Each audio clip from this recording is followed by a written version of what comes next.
They say in life, there are things you can buy and sell, and others that simply have no price. And maybe that's the greatest dilemma of our time. Do people see you as valuable, unique, almost a luxury? Or do they treat you as just another option, easy to replace? The strange thing is, many times it's not people who decide that. It's you yourself who, without realizing it, teaches them where to place you. How many times have you felt you give too much and receive only scraps in return? That your presence, instead of being a gift, seems to be taken for granted? I'm Gabriel, and for over 15 years I've been studying and practicing Stoicism as a philosophy of life. I've accompanied hundreds of people in different countries to live with more wisdom, virtue, and above all, courage, even in the face of loneliness, aging, abandonment, or those silent battles no one posts about anywhere. And what I've learned is that no one will ever place you in the category of luxury unless you first recognize yourself that way. I'm not talking about arrogance or walking around with an air of superiority. I'm talking about dignity, self-respect, that calm strength that makes your presence something appreciated because it can't be found everywhere. Today, I want to share 11 keys that will transform the way you see yourself and how you relate to others, so that your value doesn't depend on the needs or whims of others, but on the firmness of your purpose, your clear boundaries, and the way you care for yourself. This isn't about empty seduction tactics or magazine tips, but about practical wisdom, deep philosophy, and real psychology, so that your life, at any age, stops feeling like something disposable and starts feeling like what it truly is, an irreplaceable treasure. Let's begin. Number 1. High inner price. I want you to picture an art market. There are paintings sold on the street for $20 and others displayed in a gallery under lights, in silence, with security, and with a catalog explaining who the painter was, why that work is one of a kind, and the story behind it. The painting may be almost the same, but the context changes the value. The same happens with you. When you put yourself on display as a bargain, the world puts a clearance tag on you. But when you raise your inner price, your presence is perceived as a luxury, and that price is not defined by your kids, your partner, your age, or your financial situation. It's defined by the way you manage your time, your energy, and your attention. I often hear, "Gabriel, but I'm too old to change." And that's when I smile the most and reply with irony. Who told you dignity has an expiration date? The value you project begins with the decision not to give yourself away. You can see it in small things, replying instantly to every message even when you're tired, enduring conversations that don't interest you, always giving up your space as if what's yours doesn't matter. All of that lowers your price. And let me ask you, how many times have you felt you gave everything and in the end barely got a thank you? In Stoic philosophy, there's a distinction between the things that depend on you and the things that don't. Epictetus insisted that the power to decide what you accept and what you reject is the very core of freedom. I've lived this in my own skin. There was a time when I said yes to everything, projects, commitments, meetings. I ended up exhausted, and on top of that, with the feeling that no one really valued my effort. Until one day, in front of the mirror, I asked myself, why does my time seem to be worth less than everyone else's? That was the moment I realized I had to set an inner price and that no one was going to raise it for me. Here's a very simple practice I want to suggest. For 1 week, keep a record of every time you say yes when you really wanted to say no. Write it down, even the little things, like answering a call you didn't want to, or accepting a favor that made you uncomfortable. At the end of the week, review the list and ask yourself, how much energy, peace, and dignity would I have saved if I had said no? This exercise isn't to make you feel guilty, but to show you black on white the price you're paying for not setting your standards. Also think about the economy of scarcity. What's abundant becomes cheap. What's limited is treasured. When you're always available, always accommodating, always saying, "Here I am," your presence loses its rarity. But when you choose carefully who, when, and how you give your time, your company starts to feel special. It's not about becoming selfish, it's about becoming selective. And that filter is what determines your category. I remember a story from when I was traveling in Spain and visited an exhibition of antique watches. There were pieces with little signs that read, "Not for sale."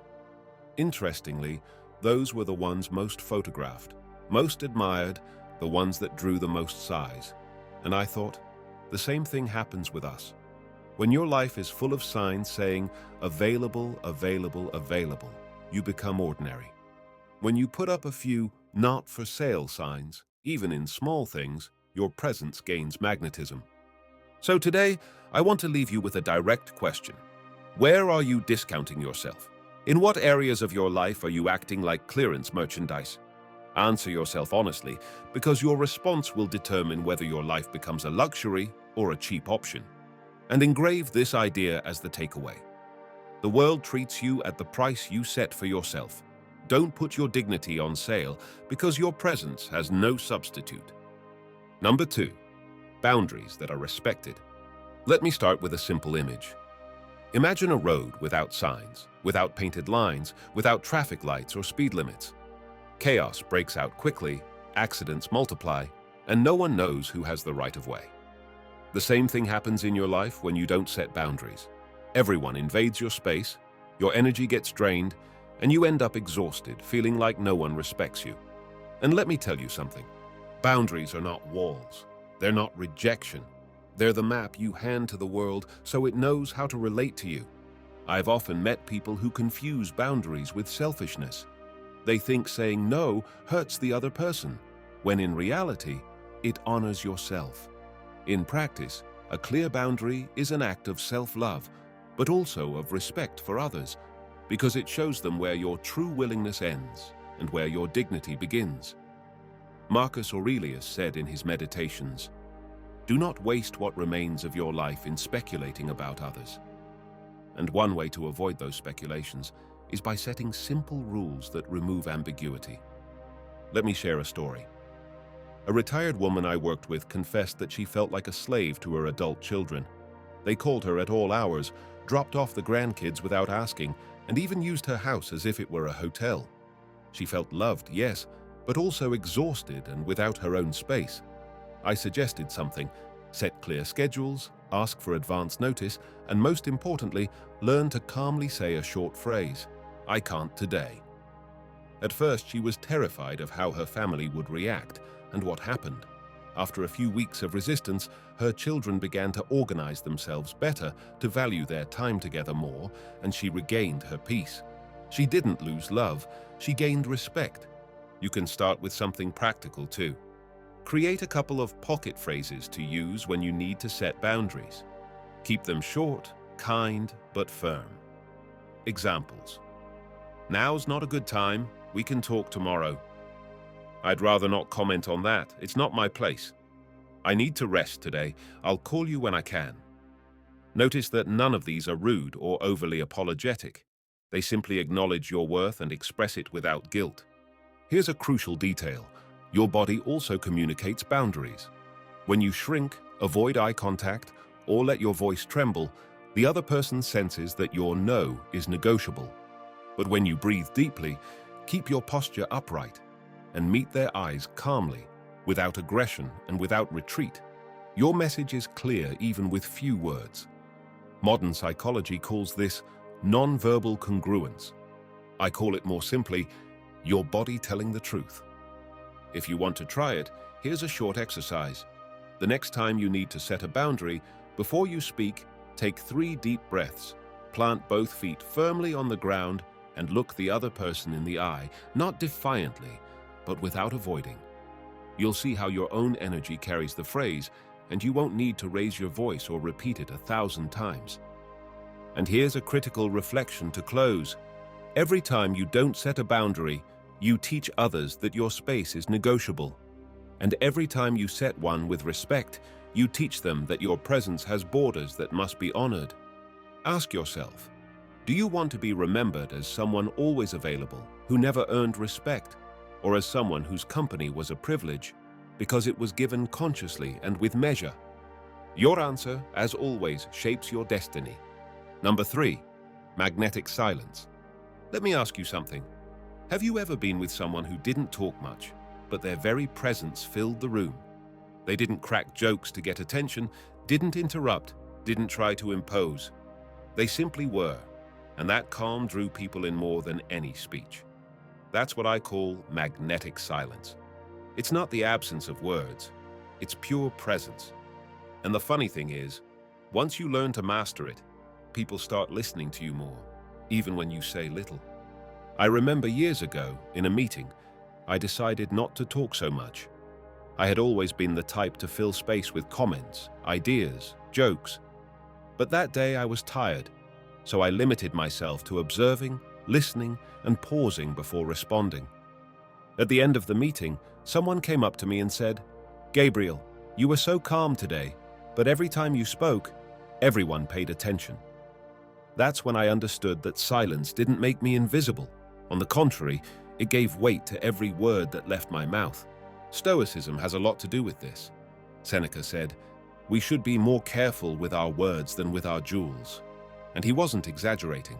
When you speak less, you take better care of what you say, and each word becomes a diamond in the sand.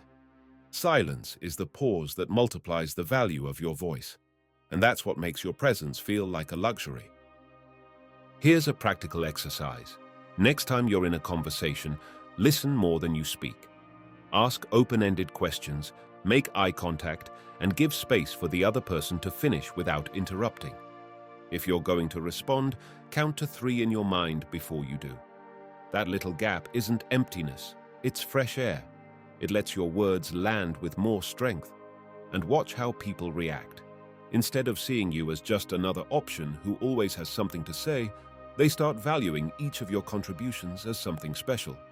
I also want to share a small Zen-style story I came across a while back. A disciple asked his master, "What must I do to reach wisdom?" The master looked at him in silence, let him sit with the unease for a few minutes, and only then said, "Start by keeping quiet. Wisdom comes when you stop interrupting it with noise." That simple tale has stayed with me ever since, every time I feel the temptation to speak too much. Now let me pause here to invite you to something important. If you feel these words are helping you, subscribe to the channel, give this video a like, and tell me in the comments which country you're watching from. I'd love to know where this community of wisdom seekers is growing. And I'll close this chapter with a simple reflection. In a world where everyone competes to be heard, the one who learns to stay silent becomes unforgettable. Because silence, when carried well, is not emptiness, it's magnetism.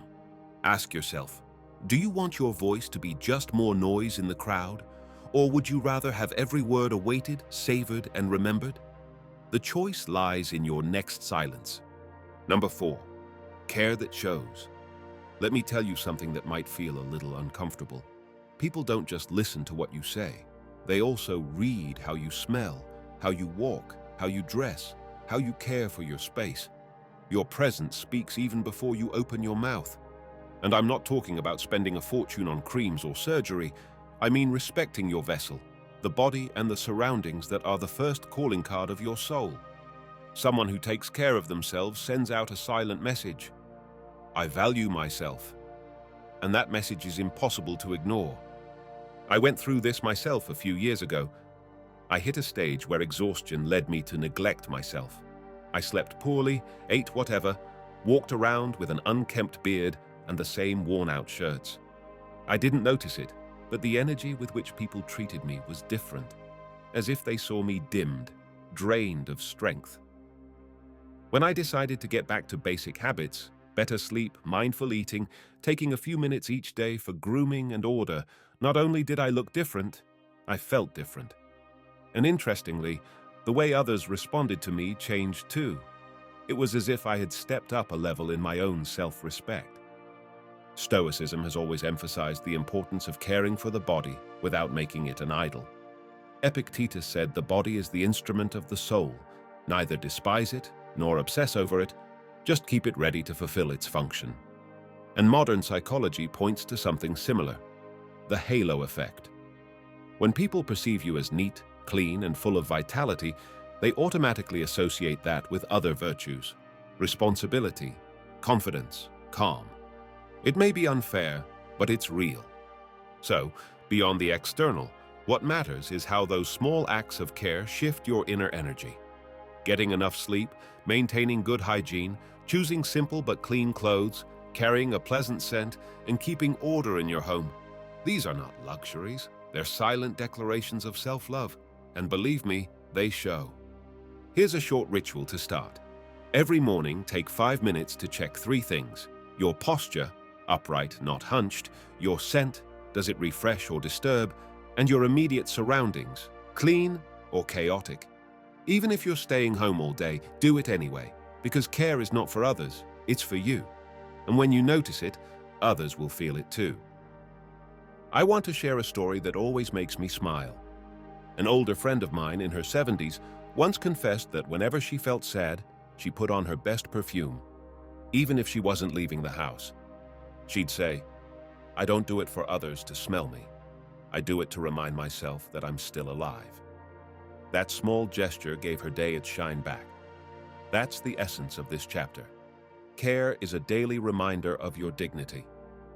I'll close with this thought. You don't need to adorn yourself like a jewel to be a luxury. It's enough to care for what's essential: your rest, your hygiene, your energy, and your surroundings. Because the truth is, your body and your presence are the wrapping for something much greater, your soul. And if you don't respect them, why would you expect anyone else to? Ask yourself right now, what silent message am I sending to the world with the way I show up? Number 5, quiet mastery. There's a detail we often overlook. What's common is everywhere. What's valuable is scarce. And I'm not just talking about objects, I mean people.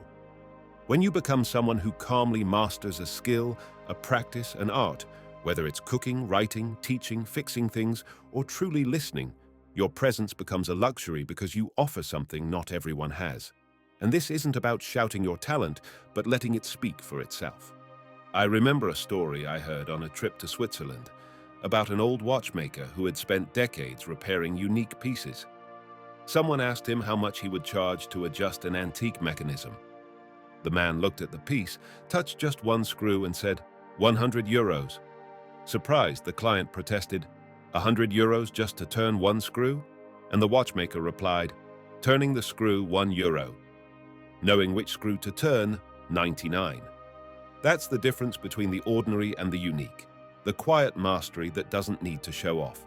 In Stoicism, much is said about inner mastery, about training the soul in virtue. And the same principle applies outwardly. When you cultivate a craft, a talent, an art, your presence gains weight.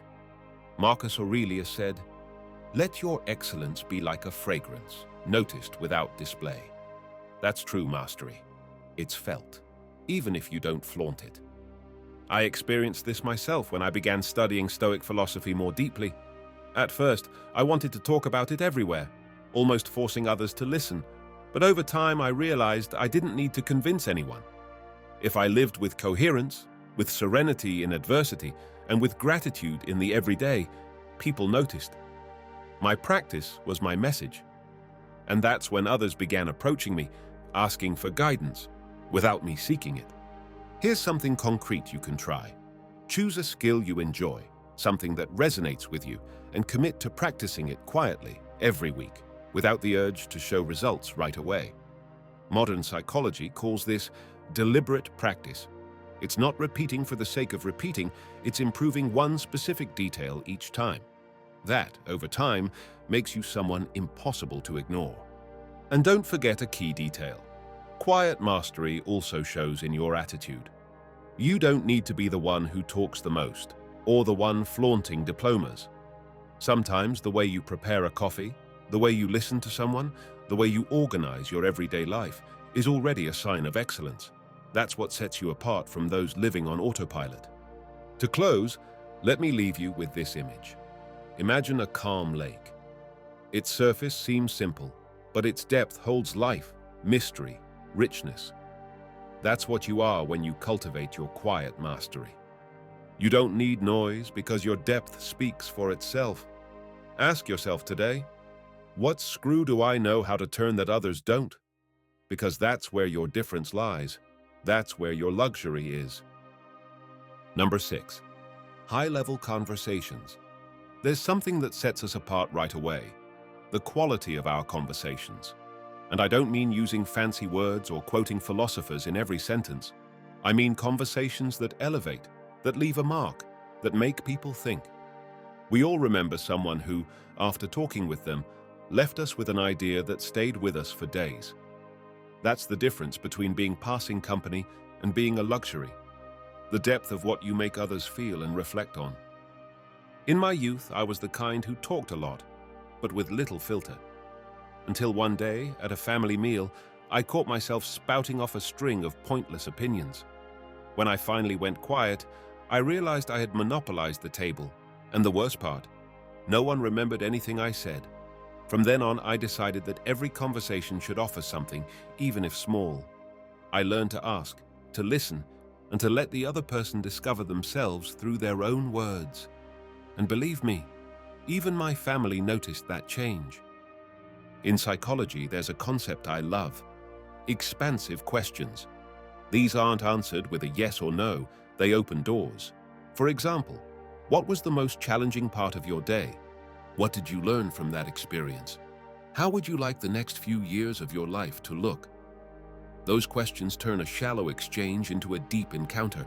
And the funny thing is, even if you speak very little, people still remember you as someone valuable, because you led them to think further. Here's a small game you can try. Next time you're with someone, instead of telling one of your stories, ask them an open-ended question. Listen to the answer with genuine attention, not while planning what you'll say next. And when they respond, instead of jumping in with your opinion, ask them to go deeper.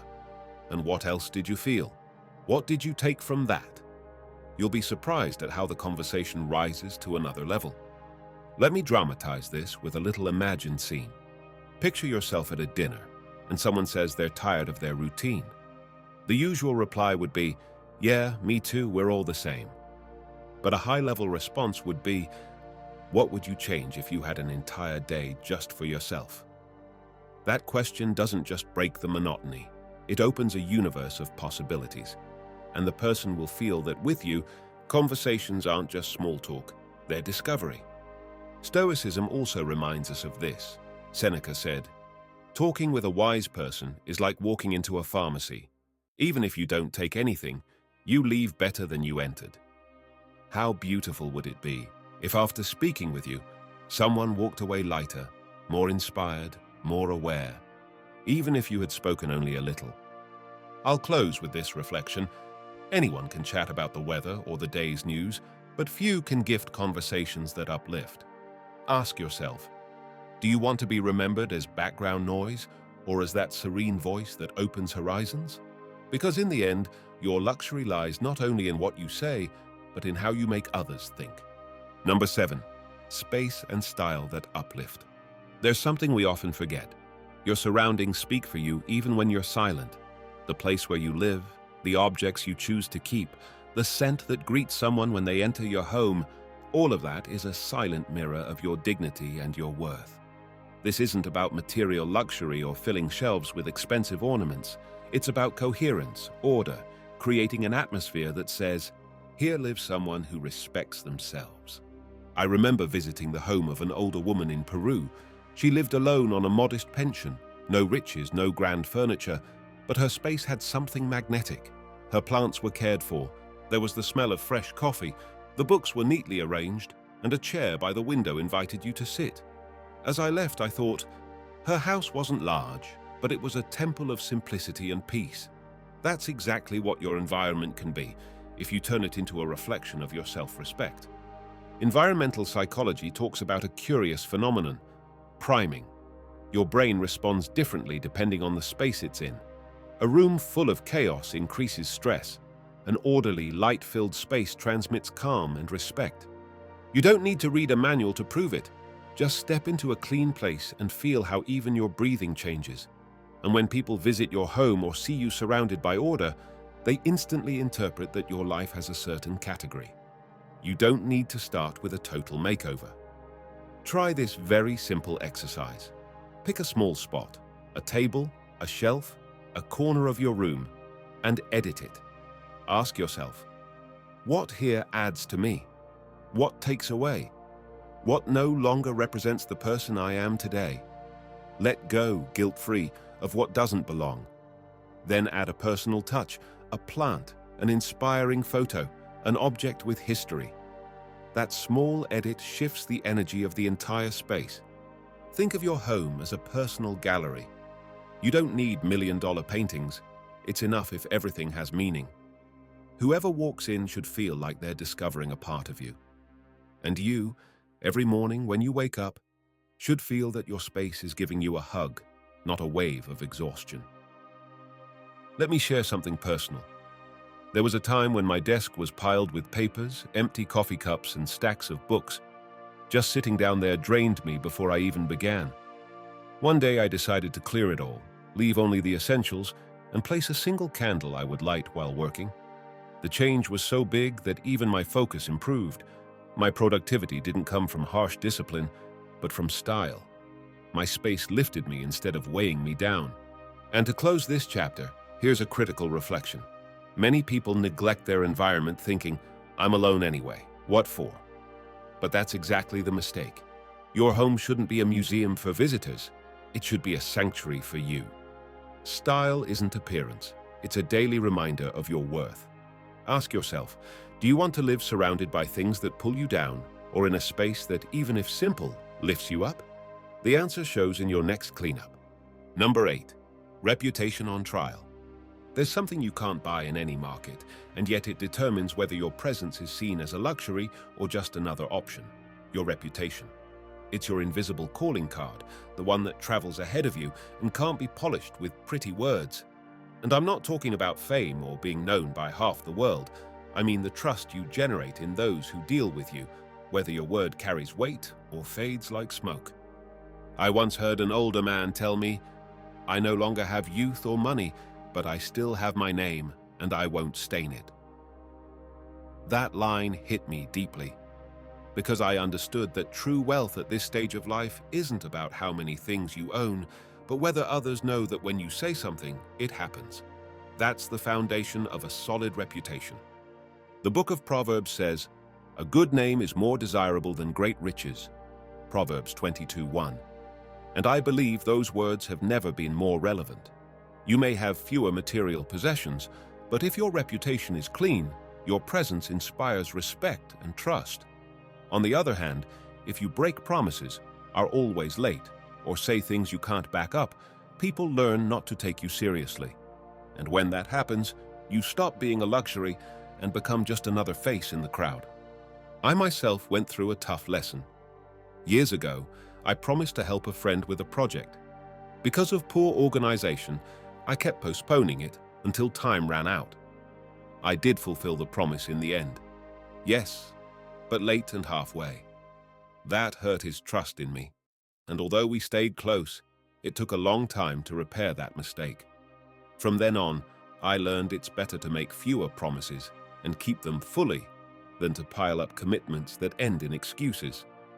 Here's a simple proposal. Make a short list of 3 areas where your reputation could be strengthened.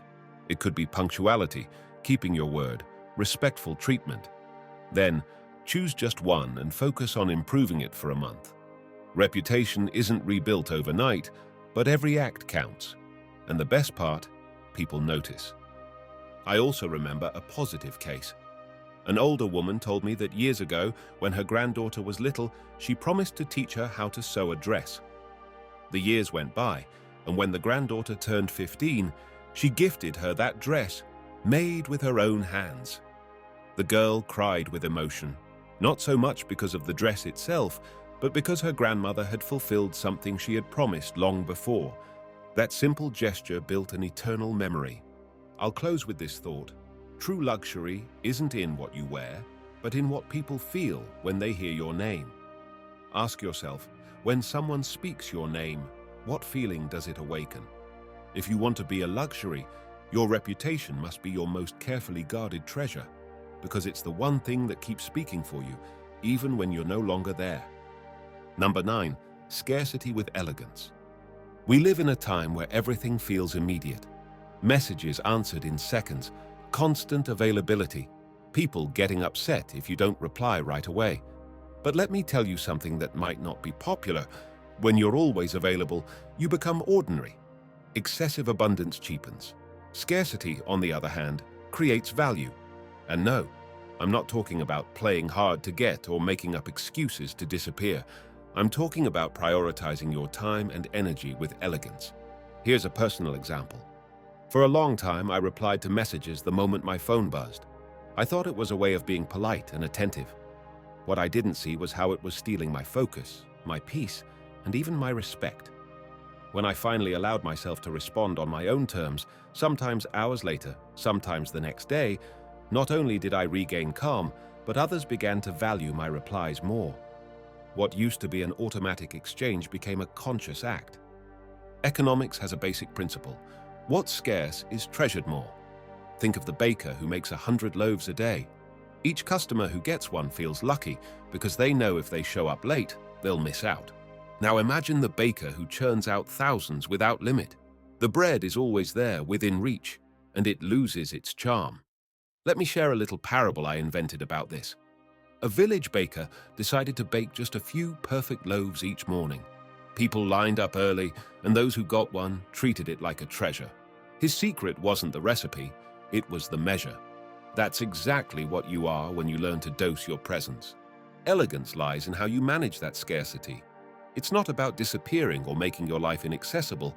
It's about reserving time for yourself, for your rest, for your personal projects, and offering your company intentionally, not automatically. A simple, "I can't right now, but tomorrow with pleasure," communicates far more value than a rushed, drained yes. Stoicism teaches something that fits perfectly here: self-discipline. Choosing what to say yes to and what to say no to without letting outside pressure dictate your schedule. Marcus Aurelius wrote that very little is needed for a happy life, and I would add, few people and few moments, but chosen well. Here's a simple experiment. Delay your responses a little more than usual. If you normally reply in minutes, do it in hours. If in hours, the next day. Not as manipulation, but to give yourself space to think, breathe, and respond calmly. You'll notice two things. One, your anxiety drops, and two, your value rises. Let me close with this reflection. Don't become a supermarket product available to anyone at any hour. Be more like that perfect loaf of bread that requires patience, that isn't always on the shelf, but when it is, it's enjoyed as a luxury. Ask yourself, do you want to be trivial abundance or scarcity with elegance? The answer will determine how others value your presence. Number 10, strategic generosity. Let me make something clear from the start. Being a luxury doesn't mean being distant or inaccessible, much less cold. Quite the opposite. True greatness is felt when you know how to give, but give intelligently, with intention, without turning yourself into everyone's servant. Strategic generosity is the ability to offer value in small doses that uplift someone else's life, without draining yourself or losing your dignity. I remember a mentor I had in my early years of studying Stoicism. He was an older man, a man of few words, but with one detail I'll never forget. Whenever someone was going through a hard time, he would leave something small, a note, a book, a brief piece of advice, and he did it quietly. Many times the person only realized days later that it had been him. That way of helping, silent and without seeking the spotlight, taught me that the most powerful generosity is the kind that doesn't look for applause. The Bible also highlights this clearly. Do not let your left hand know what your right hand is doing. Matthew 6:3. Giving without announcing it, without expecting a return, makes your gesture genuine. And when people sense that, they begin to see you as someone valuable, different, like a luxury in their lives, not because of what you receive, but because of what you inspire. Now, a word of caution. Strategic generosity is not giving until you're empty. That's a common mistake. Many women in the audience, and I know this because they've shared it with me in sessions and comments, carry the entire family on their shoulders, sacrifice their own dreams, and in the end, feel that no one acknowledges it. That's not generosity, that's self-abandonment.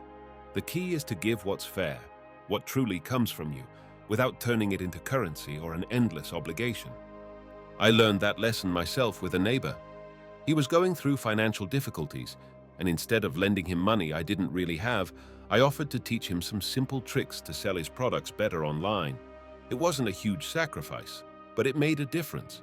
He got back on his feet, and years later, he still thanks me for it. What I gave didn't cost me anything essential, but it had real impact. That's strategic generosity. Here's an exercise for you. Each day, think of one small gesture you can offer someone. It could be a sincere word of encouragement, making a cup of coffee with care, giving away a book you've already read, or simply listening with full attention to someone who needs it. The size doesn't matter. What matters is the intention and the discretion. I'll close this chapter with this reflection. Luxury is not the one who keeps everything for themselves, but the one who knows how to contribute value that can't be found on every corner. Your generosity, when conscious and strategic, turns your presence into a rare gift, something others treasure. Ask yourself, are you giving to elevate, or are you giving so you won't be abandoned? Because in that answer lies the difference between being a common option and becoming a true luxury in someone's life. Number 11, purpose that brings order. Let me put it plainly. If you don't know where you're going, any road will drag you along. And when you live being dragged, people see you as just another person, available for anything, with no weight or direction. But when you have a clear purpose, even a simple one, your presence inspires. You become a luxury because your life doesn't revolve around the whims of others, but around a steady compass that gives you order. In my years of studying Stoicism, I realized that purpose is neither abstract nor distant. It's what gives meaning to your daily decisions. Marcus Aurelius summed it up brilliantly. He who has a why can endure almost any how. When your actions revolve around that why, you don't need to prove anything. Your coherence speaks for itself. Picture a lighthouse on the coast. It doesn't run, it doesn't chase ships, it doesn't wear itself out trying to please. It simply shines in its place, and ships seek it for guidance. That's what someone with purpose is like. They don't need to shout their worth, it's their steadiness and clarity that make them indispensable. Isn't that the most elegant way to be a luxury? Here's a very concrete journaling exercise. Write down 3 things that would be non-negotiable in your life, even if no one else valued them. It could be your faith, your reading time, your health, your family, your service to others. Then ask yourself, does my day-to-day reflect these priorities, or am I living according to what others expect? That contrast may be uncomfortable, but it will show you where you're giving away your compass. I practiced this myself at a critical moment. I was accepting too many commitments and felt my life had become a puzzle of borrowed pieces. One night, I wrote down what I truly wanted: to study, to teach, and to live with serenity. From then on, whenever an invitation didn't fit those 3 things, I simply said no. The result? Fewer activities, but more peace. And the curious thing is, people began to take me more seriously because they could see my time was guided by order, not improvisation. Let me leave you with a visualization. Imagine your last day of life. What things would make you feel it was worth it? Don't think of objects, think of actions, relationships, your own consistency. That vision can become your North Star starting today. Because as Ecclesiastes says, better is the end of a thing than its beginning. Ecclesiastes 7:8. I'll close with this thought. The greatest luxury is not in how you look or what you own, but in the clarity with which you live. A person with purpose walks differently, speaks with more assurance, and radiates a calm that few possess. Ask yourself, do I want to keep being tossed by the winds, or do I want to be that lighthouse that, in silence, lights up everything around it? That answer is what will determine whether you're a passing option or an unforgettable luxury. We've walked through 11 keys that, more than isolated tips, are 11 paths to remind you of something you may have forgotten in the midst of so many burdens. Your presence is not a leftover in life, it's a luxury. We began by talking about the inner price you choose for yourself, the boundaries that command respect, the strength of magnetic silence, the care that shows in the little things. We went on to quiet mastery, conversations that uplift, the space that reflects your dignity, the reputation that upholds your name, scarcity with elegance, strategic generosity, and finally, the purpose that orders your entire existence. If you think about it, all of this has a common thread. Stop begging for value outside and start recognizing it within. No one will place you in the category of luxury unless you put yourself there first. And that isn't empty pride, it's dignity. It's living with serenity, with self-respect, and with the certainty that at any age you can reinvent yourself, regain your emotional independence, and live fully. I want to thank you sincerely for staying until the end. Your willingness to listen, reflect, and question yourself is proof that you refuse to be invisible, that you're still searching for wisdom and purpose. I'm Gabriel, and this space, the Stoic Garden, exists precisely for that, so we can walk together toward a wiser, freer, and more dignified life. I invite you to leave a comment telling me which country you're watching from, so this community can continue to grow, and we can feel how vast this network of truth seekers truly is. And I'd also like to suggest you write a phrase that seals what we've learned today. My presence is a luxury. Let that be our banner, a reminder that your worth is non-negotiable. Share this video with a friend, a sister, a loved one. You never know when a single word might become the encouragement someone needs right at this very moment. Thank you for joining me in this talk. And now, on your screen, you'll see 2 videos that will surely interest you. Pick one and keep going deeper into this path of practical wisdom so that each day you can live with more peace, dignity, and purpose.